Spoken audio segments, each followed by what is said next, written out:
So in the last few lectures, we have been essentially focusing our attention on linear perturbation theory. So the premise that we have been working in is that the fluctuations are small and they grow according to a linearized set of equations. And we saw what we can say about structure formation and for dark matter. I mean, how we can think that how we can think of dark matter fluctuations to grow from tiny perturbations to form structures. And then, of course, we saw a little bit of baryonic matter, how they grow. Of course, the baryonic, as I mentioned, the baryonic physics is far more complex, but and not as clean as dark matter. But we could make some way through using our linear perturbation equations. We can remind ourselves that we are looking at sufficiently sub-horizon scales, so we can safely use Newtonian perturbation theory, Newtonian physics, and we don't have general relativistic effects to worry about, and that is quite legitimate because we are looking at, I mean, we are eventually targeting the 21 centimeter physics, so we are looking at reasonably low redshifts, and the kind of scales we are interested in, they are not going to get affected by these general relativistic effects. So what I intend to do today is to actually take the linear theory forward and see that, of course, as perturbations, so we have been doing this.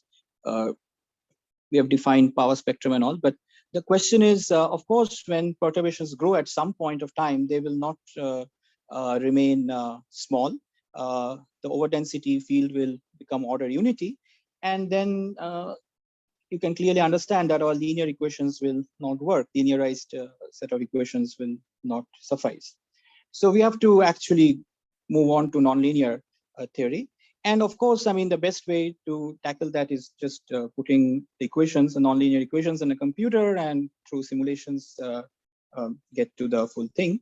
But of course, it's quite instructive actually to see that even when the physics gets nonlinear, the linear results actually make quite interesting sense. Okay, so today we'll actually take the example of what is known as the spherical collapse model. So and see how even in nonlinear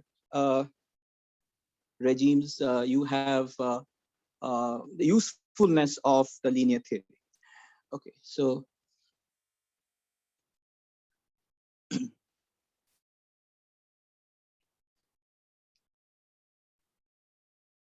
so we consider basically a density contrast field, something we have been talking about.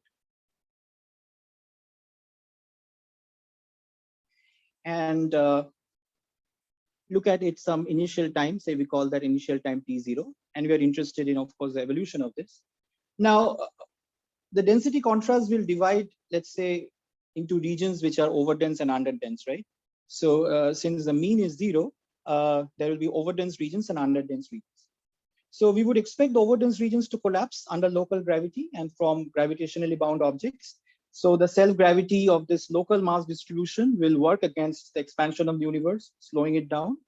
And the density contrast in the overdense region against the background will progressively increase. So you will have more accumulation of matter and it will increase. So interestingly, if the overdensity field is spherically symmetric, then it can be thoroughly studied analytically. It's quite easy to actually study it using analytic means. Okay, so we assume that kind of course, this naive picture of a perfectly spherically symmetric overdensity, and see how to understand the formation of collapsed objects in this picture. Okay, so that's the idea. So let's assume that initially we have a density, so rho at, so we are using this radial, this is a physical coordinate r, and t is 0, and this is given by a background, which is of course dependent on just time, and plus a fluctuation, delta rho. Now, this in general is a vector r, so rho r, comma t0.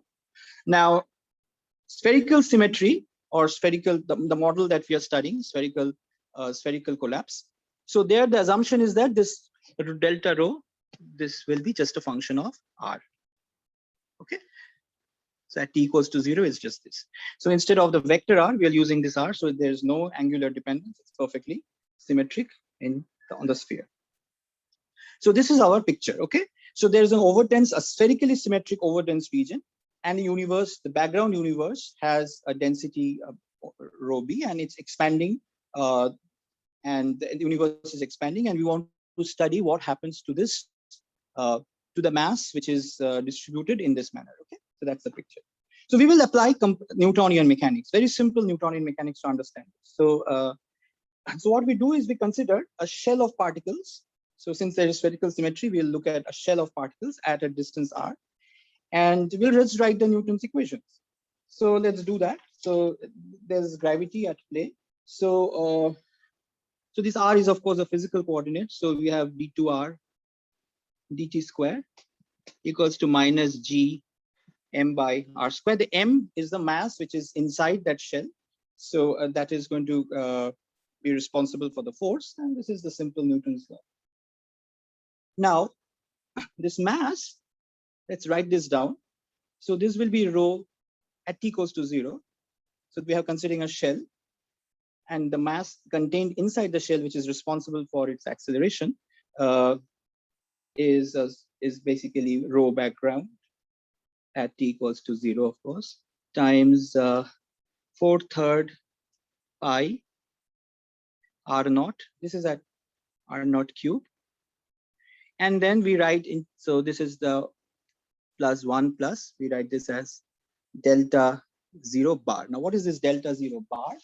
It's not difficult to see what this is. So this is this just because of the fluctuation, because of the overdensity, this is just 1 by 4/3 pi r0 cube. And then it's integrated from 0 to r, 4 pi r prime square. This is the shell, and we are integrating to get the mass dr prime delta 0. 0 means at t equals to 0. Okay, so that's good. Now my assumption is going to be that the spherical region we are talking about is sufficiently large, and the shell, so we divide this region into shells. We are looking at the infall or the motion of particles which are distributed on this shell, and we are going to assume that these shells do not cross each other. So when the collapse, gravitational collapse is happening, these shells do not fall into one another. What it will guarantee is that this mass which is inside a particular shell, we are say looking this, we are writing everything for say a certain shell, a particle at a certain distance, right? So the mass which is contained, that will not change. So this, we are written it at t equals to 0, but this mass, we will just keep it as mass. And that is going to be guaranteed so long the shells don't cross over.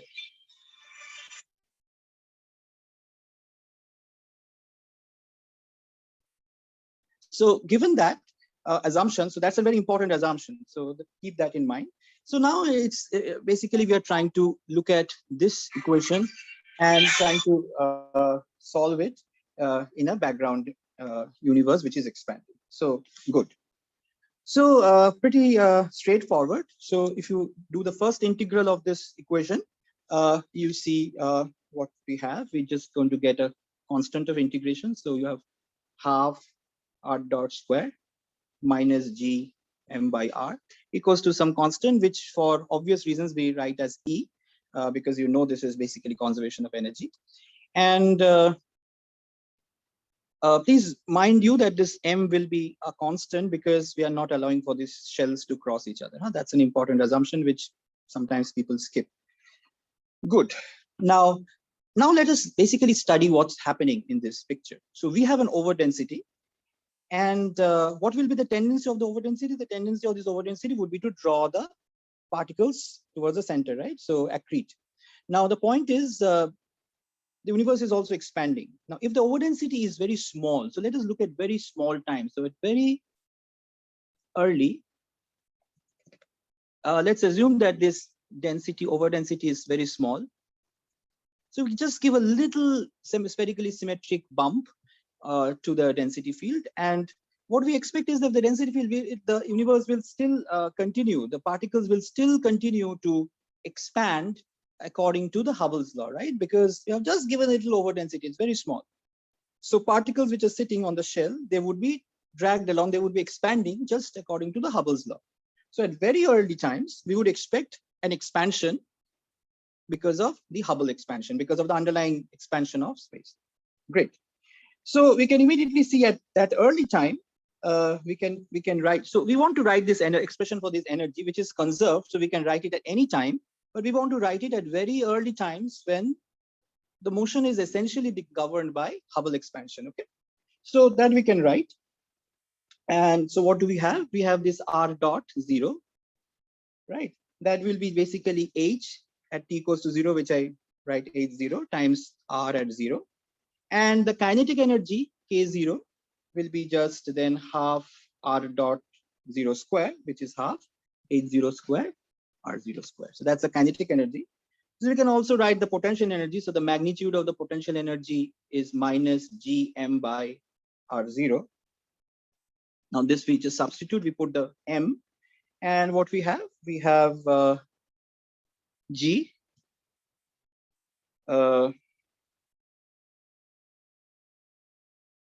4/3 pi r naught cube rho background. We're just writing the expression for m again at 0, 1 plus delta bar 0 divided by r0. Now you can see that you can convert this rho using the to a more convenient thing, which is our density parameters. So you can divide by the critical density and multiply by the critical density. That will give a 3h0 square by 8 pi g. That will cancel this g and this 4 pi. And this 3 will also get cancelled. And you will have an expression in terms of omega, which is very simple. Okay. So we do that. And this can be simplified as half h0 square r0 square omega naught 1 plus delta naught bar, which you can just simply write. This is the kinetic energy times omega naught 1 plus delta naught bar. So that's the magnitude of the potential energy. So you can write the total energy now, which is of course going to remain fixed, and we have evaluated its value at very early times when the expansion, the particles are essentially following the Hubble expansion. So the total energy. So try to imagine what we are looking at. We are looking at a large spherical overdense region and we have given a very slight perturbation, slight spherically symmetric overdence. So this delta is spherically symmetric, right? So it's like a spherically symmetric bump, and it's small at early times. So at those times, we have the expansion, which is basically dictated by Hubble's law. So the energy now, the total energy can be written as this K0 minus Gm by, so minus K0 omega naught 1 plus delta naught bar. This is a constant, as you can see. And now I can ask this question now, will this thing go on? Will the expansion keep going on forever? Of course not. Because of the fact that there's of course gravity at play.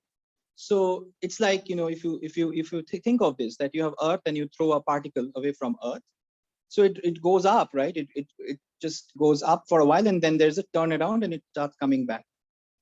Now, if you look at this expression, and if you remember your Newtonian physics and how Kepler's law and things like that derived, so it's very simple to understand that this energy has to be negative at all for a turnaround to happen, for any collapse to happen, because if it just expands according to Hubble, there is no collapse, right?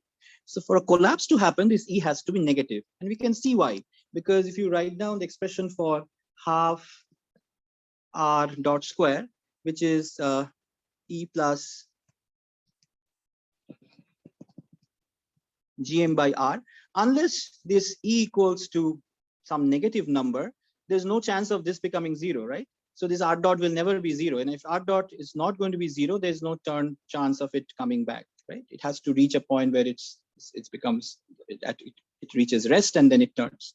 So we want E to be negative. So first thing we see is that there's a condition for this turnaround to happen. So these particles, this shell is going to expand, and at some stage, then it will start collapsing back. So that condition for turnaround is basically E less than 0, which is basic Newtonian physics. But that translates to a condition on this initial density, over density, right? Because you can see this. So what you have is E less than 0 basically implies that this delta 0 bar must be greater than omega 0 inverse minus 1, right? Now this, if you assume this matter dominated epoch, right, then it's just basically unity, right? I mean, if just assume there's just dark matter, so it's just 1, so this is 0. So all you need is a positive over density, right? So the first question that we answer over here, that even if you give a slight little over density, I mean, I'm assuming, of course, just dark matter. If you have some other cosmology, then you have to give some little perturbation which satisfies this condition. But if you give that tiny perturbation, I mean, this departure is going to be very small. Now, that tiny little perturbation is going to be good enough to cause the turnaround to happen. Now, we can find out what is the radius of the turnaround, right? What is the radius till which this expansion of the shell happens and then starts collapsing back? That's very easy. So R turnaround, we call it R turnaround. That corresponds to the fact that this R dot has to vanish, right? So it just, I mean, at some point it will vanish. It will slow down and then reach a point where R dot is going to be 0. So that corresponds to the fact that when R dot is 0, so E equals to GM minus GM by R turnaround, which gives you, so we can write these expressions down. So the expression for GM we already know, because we know the expression for the potential energy. So we can write these things in terms of R0 and K0 and omega 0. So this will be just minus R0 K0 omega naught 1 plus delta 0 bar divided by a turnaround equals to E. Very good. So that gives an expression for first important expression, the radius of turnaround. And that turns out to be R0 1 plus delta 0 bar divided by delta 0 bar minus this quantity omega naught inverse minus 1. So you see, depending on how big this initial perturbation is, if this denominator is very small, which means you have very tiny, this difference between this is very small, then you see this R turnaround is very large. So that is also quite physically meaningful. It means that if you just give a very little over density, of course, it has to satisfy the criterion that this denominator is positive, right? So if it's positive but very small, you see that this R turnaround is very large, which means that this expansion continues for a considerable time. It will go on and a large radius is going to be reached. And then the turnaround is going to start. So, and clearly, if you have started with a large initial over density, then it will quickly start to collapse back. Okay. Now, of course, this part is quite easy to understand. So now what we're interested in actually looking at how the collapse is happening. So now we have to basically look at our equation and solve it. So we have half R dot square minus GM by R equals to E. Now this equation, if you remember your Newtonian background cosmology, so you can, this E, I'm not sure if you remember this, but this E in the way we study cosmology is basically to be something to be interpreted as the curvature, right? I mean the K term in the Friedman equation. So you can write this in using the A, the scale factor, and this will essentially become the Friedman equations, except that this E will now denote the K. 2E would represent basically the K. Remember, there's a K, the curvature, which appears in the Friedman equations. So basically, this is essentially mimicking this the expansion of a universe in a curved background, right? So, but we know how to do that solution. So, a solution of this is not directly written in a explicit equation, but in terms of implicit parametric equations. So we have this R, which we write in terms of a parameter theta, and we write it as a 1 minus cosine theta, and you can show that this satisfies the equation. And t equals to some other constant b, theta minus sine theta. Now this a and b you can determine in terms of g, m, and e. That I'll leave it for you as an exercise. And what will turn out is this a and b will be related to one another for for satisfaction of this equation. So that will give us a condition. AQ, this is just algebra, so not much to worry about, GM B square. And we have the initial condition that R equals to R0 at T equals to T0. Good. So this is the solution. Okay. So I'm assuming you can just verify the solution, or you already know this solution. Great. Now you can immediately see what does it look like. It looks like, I mean, small time corresponds to small theta, right? Because theta is directly related to time. So you can immediately write down these A and B first of all, because what you have is, we know the expression for the radius of turnaround. And if you look at R, when does it hit a maximum? That will happen at cos this, when this is minimum, that is -1. So cos theta, when R happens, when cos theta is minimum, or theta equals to pi, and then R turnaround is just nothing but twice A. Very good. So once you have that, you can write the analytic expression for these constants A and B. So let me just first do this algebra, and then we'll have a discussion on the physics behind what's going on.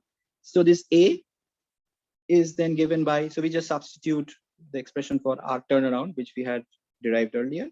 So it's R0 by 2, and then 1 plus delta naught bar by delta naught bar minus omega naught inverse minus 4. And you can now use this relation between A and B, right? And use again the critical density, etc., do some simplification, write down GM in terms of H naught square, etc. All the expressions are written above. So with that, you can write an expression for B as well. So B will be 1 plus delta naught bar. And then you have twice H naught omega naught to the power half delta naught bar minus omega naught inverse minus 1 to the power 3 by 2. You can see the 3 by 2 coming, right? Because this B square equals related to A cube. So that's all. Good. So we have these expressions. So we now actually know the solution. Very good. Now we have to understand the solution. Great. So with this, we can actually, I mean, we are not interested in really the R, but we are interested in how the density is varying, right? Because finally we are interested in seeing collapse, right? So we are interested in the evolution of the overdensity, right? So overdensity at T equals to 0 is delta 0, but we want to see how this evolves, right, in time. So we first have to appreciate the fact that these particles are initially going around, expanding with the Hubble flow, and then at some point there's some turnaround and then collapsing. That much is very good, but we want to now analytically see how in this picture the overdensity actually varies. So we want to write down the expression for rho and see how that goes with time. So the full rho, I'm writing rho bar because we are averaging in that region. So rho bar of T basically is mass, which, as I said, this is not changing because the shells are not crossing, 4 by 3. And now it's at T. Now we are looking at some time T, 4/3 pi R, which is at time T, R cube. And so we already know the expression for R in terms of A. So we have solved the equation. So R is A times 1 minus cosine theta. So this can be written as M by 4 pi A cube 1 minus cosine theta whole cube. Very good. And this is rho, which we want to write as rho bar of T background times 1 plus some delta of T bar. Right? That's the whole point, because we want to see this rho and we want to basically study this. This is the thing of interest to us. How does the fluctuations grow with time? Now this is what we need, right? And we know that this rho bar background, we have to use now our background evolution. So we have that. So we already have the Friedman equations. So let's assume we are in the matter dominated epoch. So we know that A goes as T to the power 2/3, something which you are familiar with it now. So A dot by A will go as 2/3 T to the power minus 1/3, right? So you have 8 pi g by 3 rho background at t. This is a dot by a whole square, right? This is basically your Friedman equation. And from there, you basically see that you put this a dot by a, you see that rho background of t, this will go as 1 by 6 pi g t square. Very simple to see.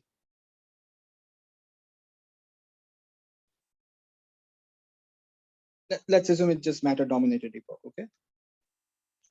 Good, so it's proportional, but let's just keep the time dependence. Great, and we just assume it's matter dominated. It's only dark matter that's there.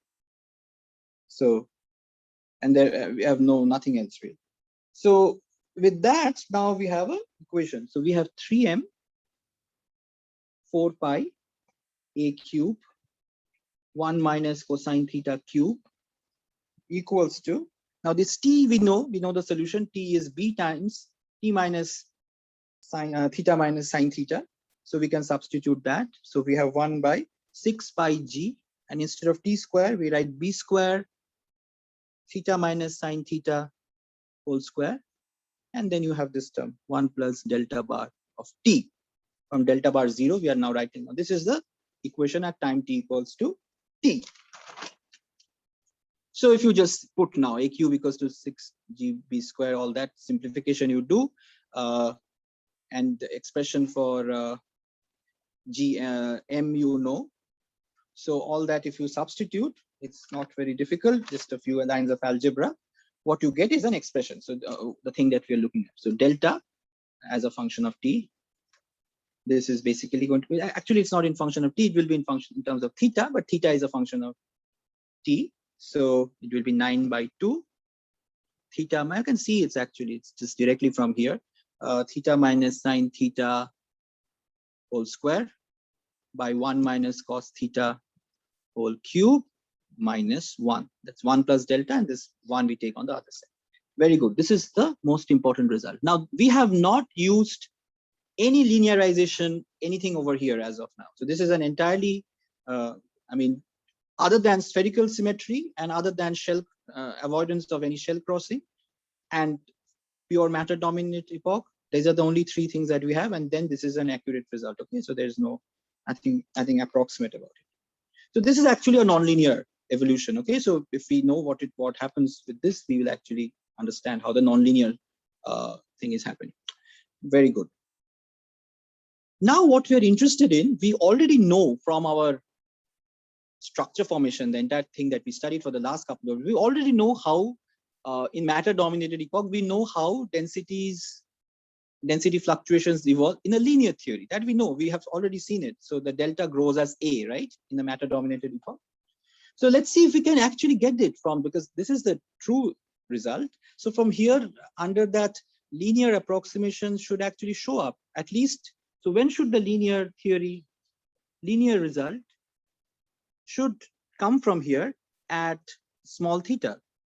Small theta is small time, because we said that at very early times, the fluctuations were very small and expansion was basically following the Hubble expansion. The particles were actually following the Hubble expansion. So we should expect this linear result to hold at small theta, which is early times, right?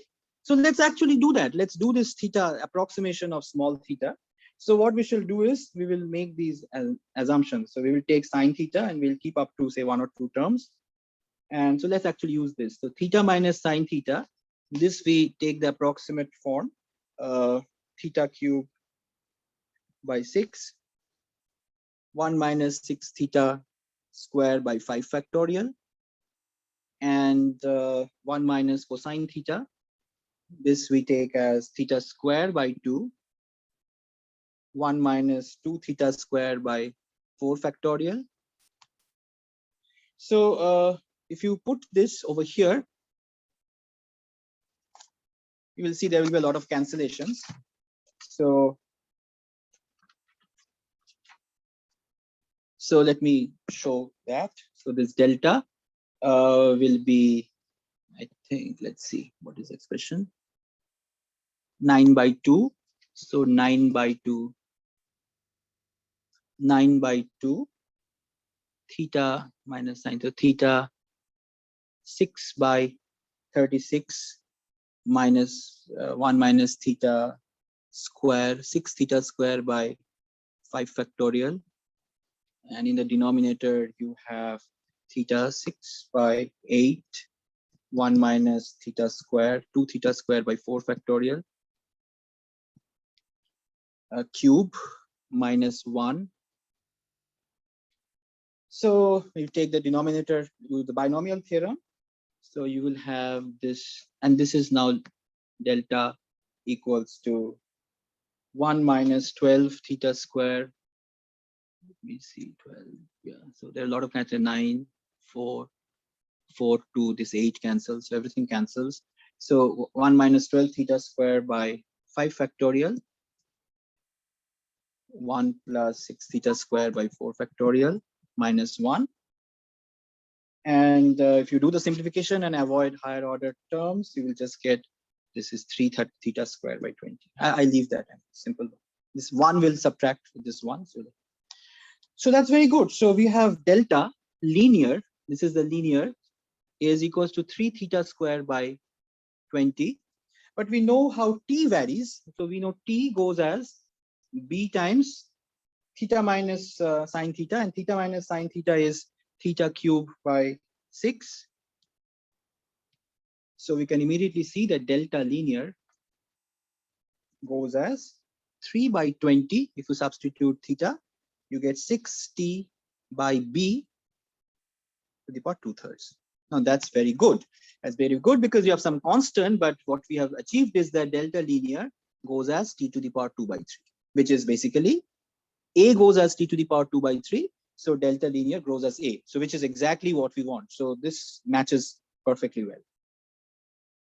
So we can actually substitute this b. I mean, we don't want to keep that b hanging. So I mean, if you put that also in it, let's see what we can simplify this to. So we'll make those approximations. So that we have, let's just take omega equals to 1. Okay, so pure dark matter. Yes. One question from audience, Fajilu. Yeah. Please unmute and ask. Yeah, hello. So it was actually a typo in the steps. I was just trying to note. So somewhere you wrote a dot by a is t to the power 2 by 3. Can you go a little up? A dot by a. So we are writing the background, right? This. Yeah, but so here only. So if you divide by a, then it will be 2 by 3 t, right? So a is this. So right. That's Okay, that's it. correct. Yeah. A Sorry. dot. Okay. Yeah. A dot by will is h, right? So h will actually go as, yeah. 2 by 3 H t will it will be. goes as 1 by t. Yes. So 2 by H will 3 go as t 1 by to t. yeah. That's correct. Yeah. Yes. Sure. Sorry for that. Yeah. Mhm. That was just t dot. H will go as 1 by t, as we shall just now use. So h will go as 1 by t. So omega is 1. So h 0 actually will be 2/3 t naught. And then this b you can approximate. So this b you can now write because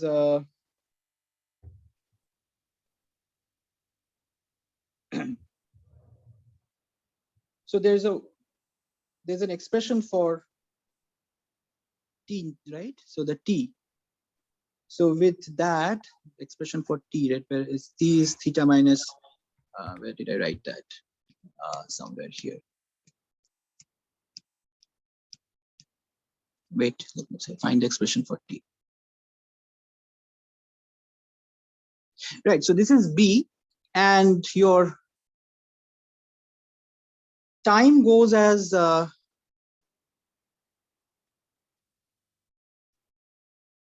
right here, yeah, b times theta cube by 6. So what you can write it is in terms of this entire thing is in terms of t0, because this b under this approximation will just be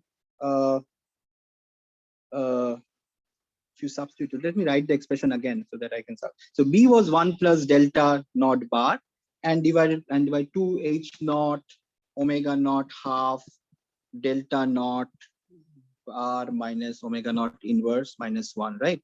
So here we want to just say that omega, this is 1, so this is fine. This is again, so we have 1 plus delta naught bar divided by 2h naught delta naught bar. Right, this is B, and you put this h naught. H naught you can write as 2/3 T0.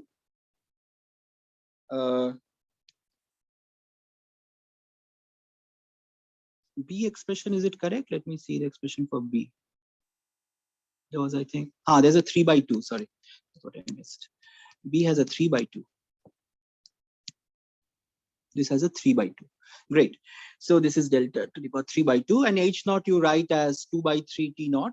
So h naught equals to 2/3 T naught. It's just algebraic manipulation, so it's not much concern. So B when filed with 3/4 T0 by delta naught bar to the power 3/2 1 plus delta naught bar. Great. So if you do that, and you can file, if you assume this delta naught is very, very small, so approximately what you can then write is this expression for delta linear. So we just want to substitute this B over here. So you can show that this will just become delta linear will be 3/5 delta naught bar T by T0 to the power 2/3. This 2/3 is all there. I'm just substituting B, and B is just basically some factor T, multiplicative function of T0. I'm just writing in a more cleaner way instead of putting.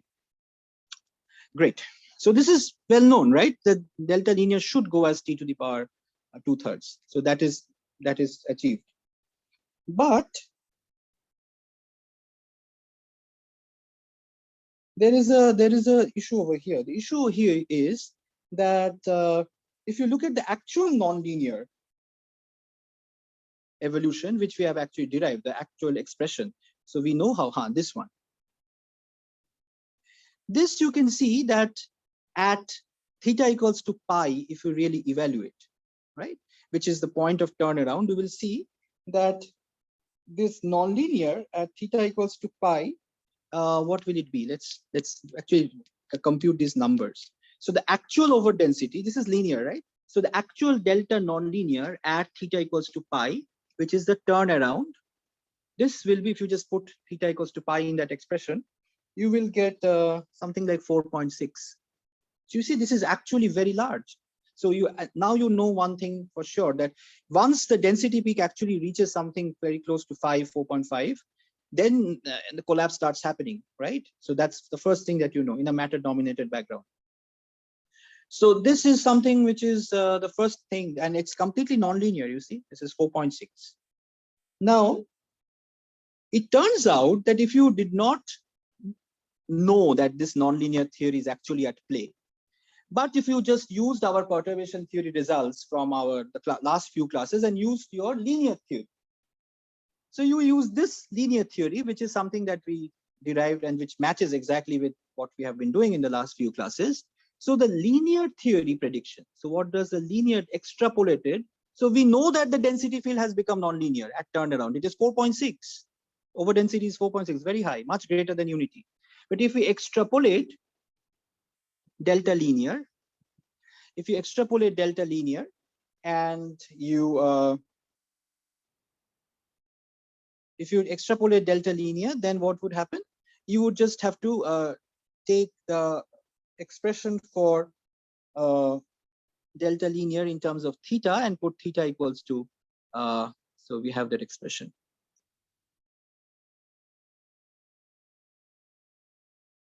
Right. This. Right. So at theta equals to pi is 3 theta naught square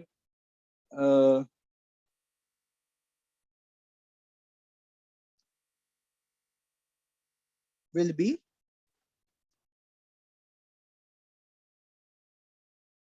(1.06). You see, much smaller, much smaller. So that is quite interesting, because the theory has actually become nonlinear, but you can do a linear extrapolation of your linear theory, and you see that the delta linear is quite small. I mean, it's order unity, at the turnaround. So it is still non-linear. I mean, according to, if you evolve according to your linear theory, right? So you have the expression. Let me write down the linear expression once more. So you have t equals to b theta minus sine theta, right? So we have already written the expression, the approximated expression for b. So that is 3/4 t0 by delta 0 bar to the power 3/2, 1 plus delta naught bar. So this times theta minus sine theta. So you can write t by t naught as 3/4 delta 0 bar to the power 3/2, 1 plus delta naught bar, and theta minus sine theta. And you substitute and you get delta linear in terms of theta you want, right? And that would be just, I mean, this theta minus sine theta at very early times, if you choose, this will become, of course, theta squared. But at some arbitrary theta, which is not small, this is the actual t by t0. So delta linear will become 3/4, 3/4 to the power 2/2. See the expression for delta linear? It's 3/5 delta naught bar t by t naught to the power 2/3. So that's what we have. 3/4 to the 3/5. And then you would have theta minus sine theta to the power 2/3. Now this is, of course, the linear, this is what is called the linearly extrapolated evolution. So we are just assuming that not only at early times we have linear theory, which will give you delta. Now there you have to approximate theta minus sine theta. It will become like, then you get a theta square. But we just assume that linear theory is true for all times. If that is true, then this is your linear theory prediction. And here, if you put actually theta equals to pi, you will get that 1.06, right? So what we are saying is that now there are two possibilities. If you just naively use linear theory, then you get this. This is your evolution equation. But if you use the full theory, if you use the non-linear theory, then you have the correct evolution, which is basically something which we wrote. So you have your delta, which is 9/2. So non-linear. Let me write non-linear. This is 9/2. Theta minus sine theta square by 1 minus sine cos theta cube minus 1. So we have two things. Now you will say, what is the meaning of this linear? We know this is correct, isn't it? So what is the meaning of doing a linear extrapolation? So we assume linear theory and we extrapolate it at all times. Then you will have this, but the real thing is this. So here is the issue. The issue is, you will see if you look at this nonlinear equation, of course, there's a turnaround that's happening, but what happens after turnaround? After turnaround, the thing is going to start collapsing. Now you can immediately see what happens at theta equals to 2 pi. This thing actually diverges because the denominator goes to 0 and the density field actually diverges. So of course, this is in some sense unphysical. So you have, of course, a turnaround, then the whole thing collapses and goes to infinite density. Now, basically forms a black hole or something. Now, of course, something has to stop it, right? So the point is, how do we know what is really going to happen? So it turns out that when you actually follow this nonlinear evolution, once the turnaround starts. So please understand what we have done. This is the actual nonlinear evolution. What we have done is we have taken a linearized version of this early epoch, which is going to give you a certain kind of delta at early, and then we have extrapolated that to all times, and then we get this. So that is what is called the linearly extrapolated evolution. At the same time, we have the actual nonlinear evolution, which is given by this. So the point is, this nonlinear evolution will give you, of course, an infinite density once the entire thing has collapsed. It gives you a density of order of 5, some 4.6 at the turnarounds. It's very, very nonlinear. But of course, you cannot have an infinity. I mean, that's something, unless there is some issue. I mean, it will not collapse. I mean, we know that dark matter halos do form, and everything doesn't just collapse into a black hole, right? So how is it that we can make sense of this? So what turns out that, of course, at some stage when the collapse starts, I mean, even if there is even slightest of departure from spherical symmetry, which we have assumed all through, so all these particles have no other business but to move radially, which is of course our assumption, and no shell crossing, nothing. So very nice. But the moment these density perturbations are so high, even if there is a tiny non-radial component, they will start growing. And what it will create is some random motion of the particles. So instead of this radial infall, there would be random motion. So at some stage that will hit in. So that you have to actually simulate and see how that happens, right? But we can immediately say that if there is even tiny source of departure from spherical symmetry, there would be generation of random motion, which will now cause these orbits, which were just radially infalling, these orbits will start crossing each other. So there'll be a lot of random motion. Now, this random motion is what is believed to support, right? It's believed to support the collapse of this to a black hole. So it will at some stage create what is called a virialized halo, right? And that is something which happens here.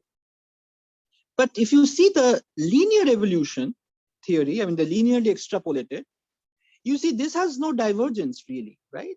So it turns out that at theta equals to 2 pi, by which time this nonlinear thing has actually virialized.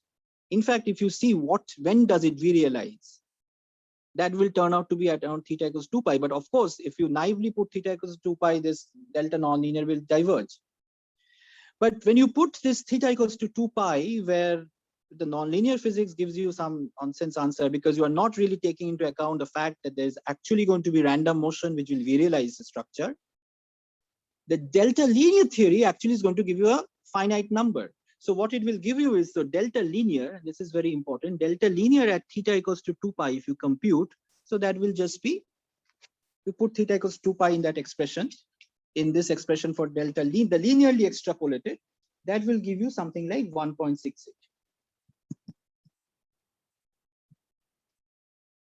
So if we now give an argument in a reverse, so we said, okay, we know that around theta equals to 2 pi, some very close to theta equals to 2 pi, a halo has to form, which we can't see from the nonlinear theory though. The theory actually, we have the expression for the nonlinear evolution, but the nonlinear expression is meaningless at theta equals to 2 pi because the denominator becomes 0.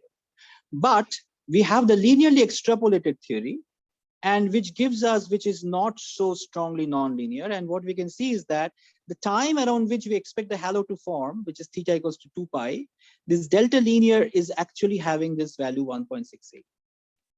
So what we now do is the following. So we believe that, okay, if you have some density fluctuations, we just evolve these density fluctuations according to linear theory. Now, what was linear theory? Remember, it was just d square, that growing mode. So we just evolve the density fluctuations according to linear theory. And at some stage, if you have some perturbations, if you have something like a fluctuating field, and you evolve this according to your linear theory, the moment at some point this overdensity field hits this value 1.68, it'll turn out that that corresponds to the formation of a virialized structure at that position. So that is very powerful. So you see the power of the linear theory. So though we have the exact nonlinear result, it turns out that the linear theory extrapolated gives you a very interesting number by which we can actually tell where a halo is going to form. So if you have some redshift and you are interested in formation of halos, then you see that, okay, what are the points where the linearly evolved, mind you, linearly evolved overdensity field, they hit this value. So I know I have a mapping. So I know that at this, so linear theory is also obviously not correct. It's not true. But using the linear theory, I can make a prediction as to where my halo is going to form. So that's going to be very powerful. In the next class, we'll take up, of course, formation of halos and how to count these halos within some mass range. So we will do that. Any questions regarding this? Because we'll do something else right now. So let me just quickly summarize what we have done. Let me go to the very beginning and just quickly summarize. So we started with the assumption that we have a spherical overdense region. which is evolving at early times. The shells are evolving at early times because the fluctuations is very small according to Hubble expansion. And there is at some point, there's going to be a turnaround. So we use this equation, which is the governing equation. And of course, E has to be negative for a turnaround to happen at all. And we write down the expression for this energy using some initial conditions and then we find a condition for the turnaround to happen, which is just to say that you just need some finite little overdensity. Okay, that's going to be good enough. Then we find the radius of the turnaround in terms of the initial radius and of the shell and these initial overdensities. And then finally, we write down the solution for the growth of the size of the shells, right? So we have R and T written as a parametric equations. And from there, we write down the expression for the density. The density expression can be written down, and it's very easy to see that it's a function of theta. This is a full nonlinear expression. Then we linearize it for small theta, where we assume the Hubble's law to be at play. And there we see that on small, if you extrapolate that small theta behavior to all theta, then this is of course at small theta. This goes as A. But if you extrapolate it to all times, then this T by T0 has to be written into at all times, and then you have the expression delta linear at all times, which is given by this expression. So this is delta linear, which is going to be departed from the origin. So of course, at small theta, this will match with the actual growth, because we saw that at small theta, the evolution is actually going as A, right? But it will start departing from this. This and this will start departing. The actual nonlinear and the linear extrapolate, they will start departing at some theta, at some time. So the linear theory will not be correct. You will have the nonlinear evolution. So we see that the linear theory gives you a finite answer at the collapsed at the point of virialization, whereas the nonlinear theory gives some divergence. But we know that due to some random motion which sparks in, we indeed would have some kind of a virialized structure around theta equals to 2 pi. But what kind of delta we have, we don't know. That is something we don't know from the full nonlinear theory. But the linearly extrapolated value we know, right? So this becomes an indicator to locate dark matter halos. So we start with the density field, we evolve it according to linear theory, and then we see where that linear theory, the peaks, they hit this value, and then we immediately can locate and identify the formation of a halo. So this is the whole rough, in very brief, there are many nuances to it, but in the theory of spherical collapse. Any questions?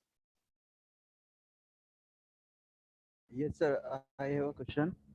Yes. In the full nonlinear expression, yes, the divergence is because of the mathematical singularity, right?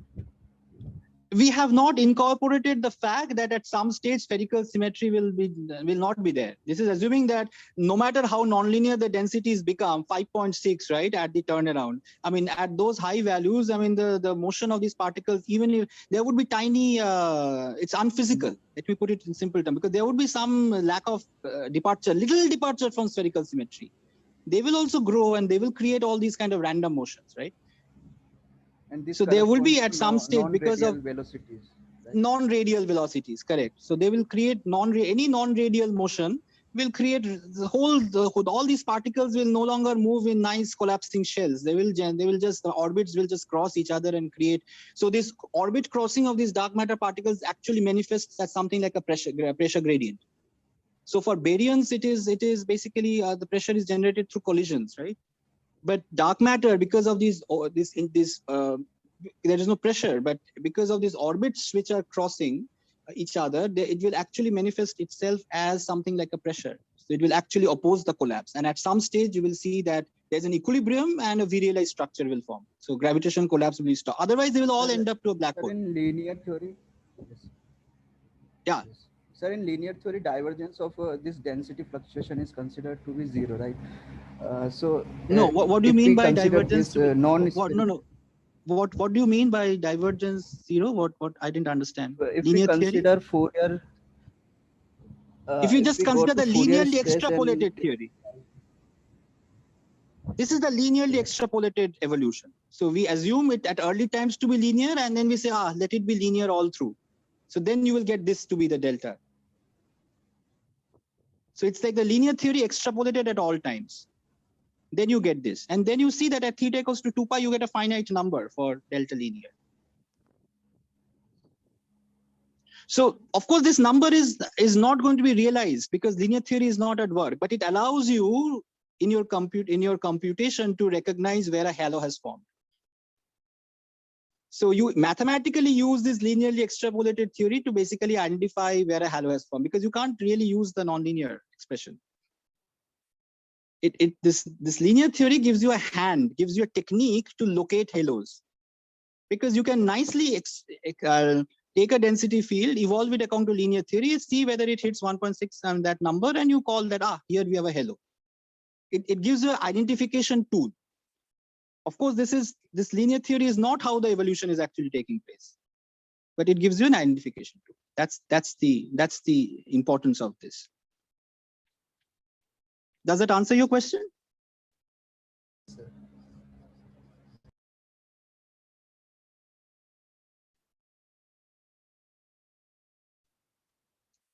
Okay, so now this was under serious assumption of spherical symmetry. Now Zeldovich said that, okay, I mean, people have studied spherical collapse and people have seen this slightly absurd idea of this inhomogeneity having this spherical symmetry. And yesterday we discussed it's a random field.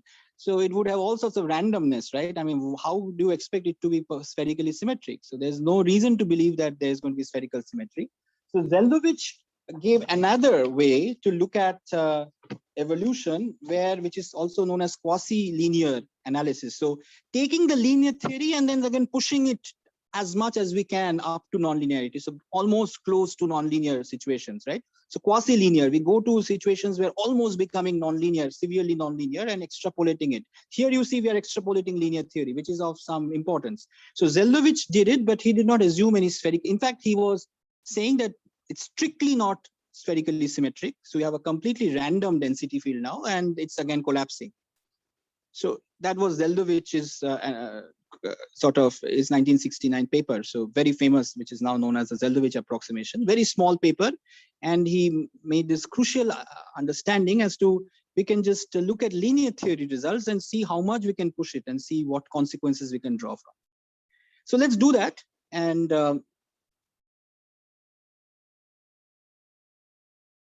because I want to finish this is not going to take too long. So let me just finish this. So good. So what we have seen earlier is the dependence of this velocity field. We have already defined. So I'm not going to go into the details. I've done it in few classes before. So the peculiar velocity, if you remember, was written as A d dot, and this is from linear theory, gradient of gamma, and this was time independent. As we saw, the entire time dependence was in this A d dot.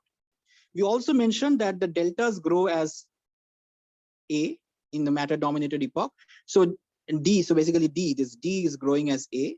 So A times D dot will be actually slower than the A, right? So it will grow in time, if you write it in terms of T, so T to the power 2/3, A is 2/3. So then this A D dot, which is A times A dot, this will be less than T to the power 2/3. So it will grow slower. So the velocities grow slower than the densities. And that clearly indicates that when the matter becomes nonlinear, the density, the velocities are still probably in the linear regime. So what Zeldovich said is, okay, you start with a linear theory like this, which you can basically write in an expanding universe. So this is peculiar velocity. So which you know is basically A dx dot, sorry, dx dt. So x is now the co-moving, but now this is a non-Hubble flow. So this is equals to A minus A d dot grad xi. So you can immediately see that you can have this equation dx dt, which is of course 0 in the Hubble flow, right? This is peculiar motion, equals to minus d grad psi. And the crucial thing is that this in the matter dominated is actually time independent, right? D dot. So what Zeldovich suggested that you integrate this. You integrate this straight away, and you write that this x will be some q.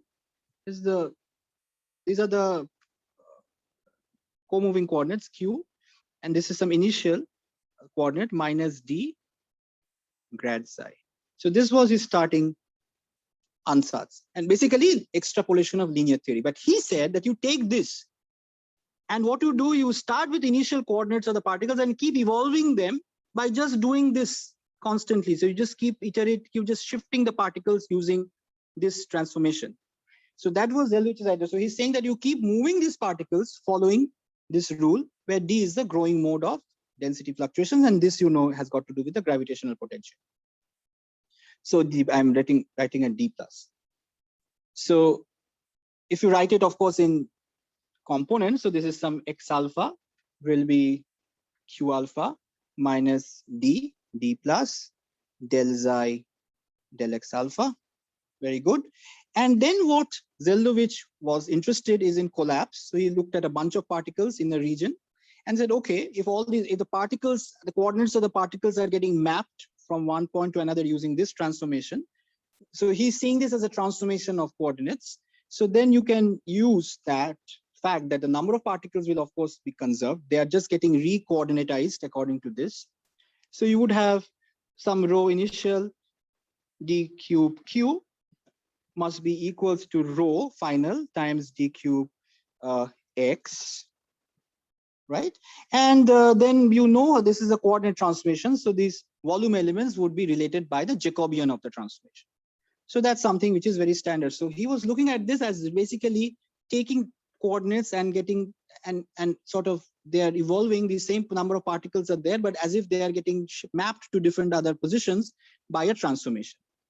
So then this rho of x at some time t will be rho initial at q times the Jacobian of this transformation. So Jacobian of del q alpha del x beta. So this is the determinant of the Jacobian matrix, something which you know. So if you write it in the inverse, so we can write this as rho initial divided by this inverse matrix. So del x alpha del q beta. So basically you have to find this determinant. So what is this del x? So let's write this down. Del x alpha del q beta. So we know how x and q are related. So the first term is going to just give you a Kronecker delta alpha beta. And then you have minus d plus, and then you have d2 gamma del q alpha del q beta. So this quantity that you have is basically having two indexes. It's a tensor, it's a deformation tensor. As you can see, this is just the identity matrix. And basically we are interested in the determinant of these. So if you consider this as a matrix, d alpha beta, the script d alpha beta, then you're interested in the determinant of d.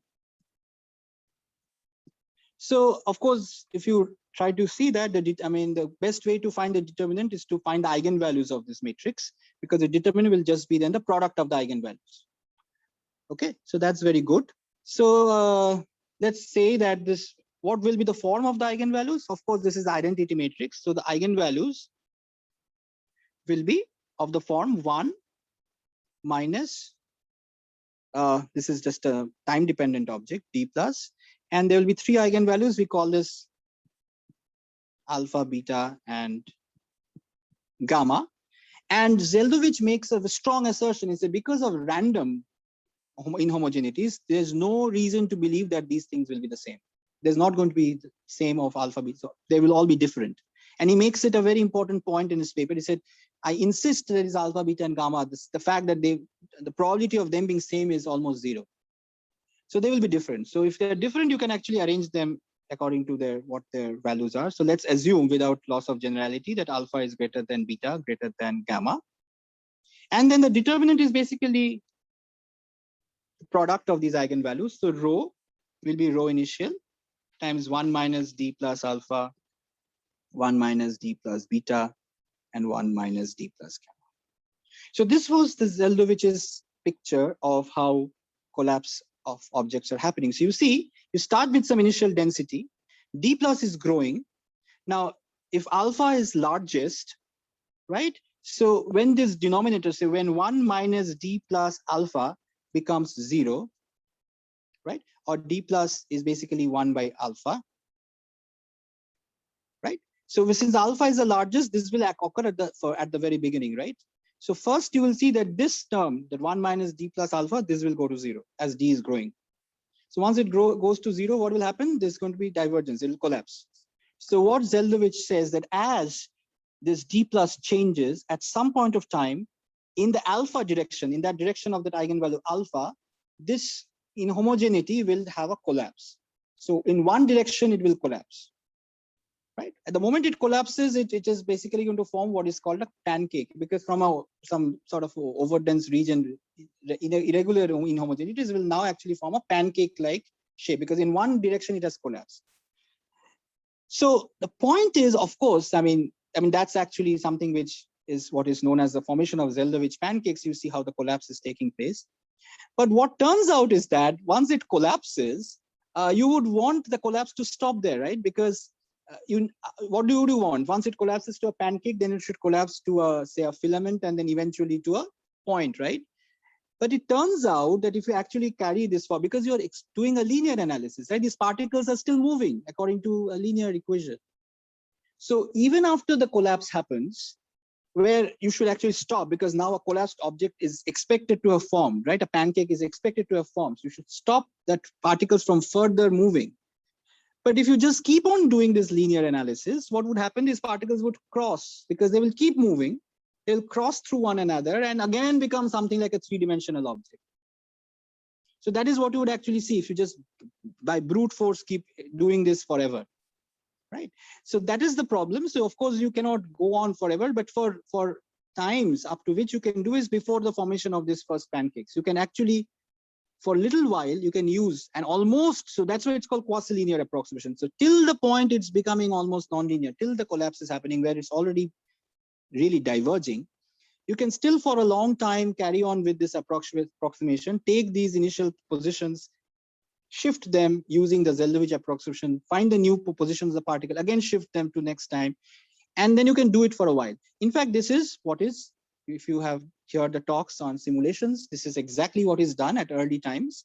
So you have some initial density and you just create these particles and you evolve them. You get these initial positions, you shift these particles according to this Zeldovich approximation. Of course, as you can see that you cannot just go to highly nonlinear, because how the collapse happens and what to stop it actually, but because this linear theory will just keep going in this nice linear way, right? It will not really it will not get into its nonlinear mechanisms. The nonlinear mechanisms which will trigger and actually cause collapse to form pancakes to filaments to points, those will not be seen in a linear theory. So you have to stop at some stage, but you can at least go to some distance, right? So with this, I will stop.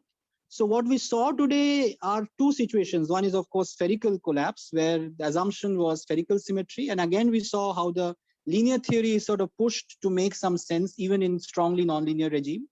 And then in Zeldovich approximation, we start with, again, a completely asymmetrical or random density field. And again, we can see that how far the linear theory can be pushed until the formation of these pancakes, after which, of course, these crossovers happen, which are unphysical, because we're just arbitrarily pushing your linear theory beyond a nonlinear regime. So very useful techniques. So I mean, lot more details about it, but I will just wanted to give a glimpse of some nonlinearities. So I'll stop here, and if there are any quick questions, because I think I'm past my time. Yeah, so if you have any questions, please unmute yourself and ask.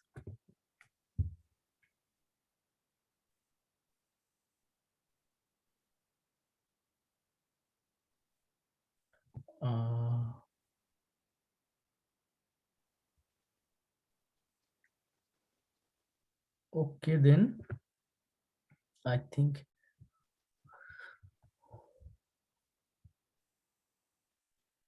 okay, I can see. Okay, so let's stop now this morning session. So we'll start again at 2:30. Yeah, thank you all.